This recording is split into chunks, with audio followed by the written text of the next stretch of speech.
So here we are at ToyoTires Treadpass. I mean, the place you want to be whenever you come to SEMA. And here we have a very special project, the first in North America, Nissan Z with a full racing kit, with our setup, and the man of the hour, Anthony. Yes. Tell us about this kit, like why you decided to do the wide body Nissan. So I was looking for wide bodies for the Nissan Z. There's limited amounts on the market, and then after I saw Kuhl Racing debuted it at Tokyo Auto Salon, then I said, I think that's the one. And then I just kind of messaged them, and then I'm like, how can I get that kit? How can I be the first one?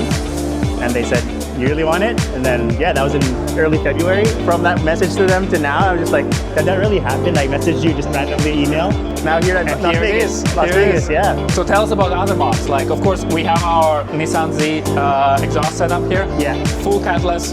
We have the whole system from turbo back, up pipes, down pipes, mid pipes, and then the Valvetronic muffler. And I love how you can just hit the button on the remote. When I start up the car in the morning, I don't want to wake up the neighbors, so I just turn it off, and you can't even hear it. And then after, when I leave, like, see ya, and I just turn it on, and when it's open, it sounds so great. You guys did an amazing job, and the fitment was just like perfect. My mechanic installed it. He's like, I've never installed a kit this like perfect fitting before. So yeah, we also heard Mike said the same thing to us. So this is also something we have to check. Yeah. Look how closely the car is hugging the ground. This is a new ALT4 from Airlift Performance. It's so much faster, touchscreen, so much more customization. Amazing upgrade from the 3P that I used to be using. Yeah, because the 3P is on your GTR. Yes. Tell us about the carbon touches you've done for the car. Yeah, so I have this carbon fiber rear louver from Zagustec. They're well known for making louvers.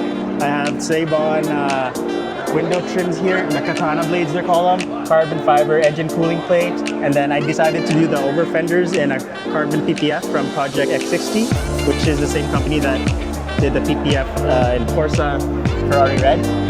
And then we wrapped the rear spoiler and roof spoiler in carbon PPF as well, just to tie it up all together. And what's in front? Like what kind of AlphaRex fog lights you have? AlphaRex Nova headlights and AlphaRex Nova taillights. Oh yeah, and another carbon fiber piece. We got the Nismo carbon fiber mirrors as well. So just kind of all ties together. I mean, this build looks beautiful. The whole team admires this build, and we're happy to do collaboration. Hopefully we can do more projects in the future. Yes, exactly. That's funny. I'm talking to all my partners here, and then they're like, "Or are you talking about 2026?" So we'll see. Do you have ideas for 2026? Not yet, but whatever. If they have a new release they want me to review, and you know, they like to use me now as their debut guy in North America. So you're ready. Yeah. What you're saying, you're ready. Yes. So like, if it works out, I think we'll be back here next year. Well, yeah. I mean, always a pleasure, and hopefully we can see each other in 2026. For sure. I appreciate it, and appreciate the support and the trust with your products. I really love them, and I'm glad it all worked out, and we got to see each other here at SEMA. Yeah. See you guys.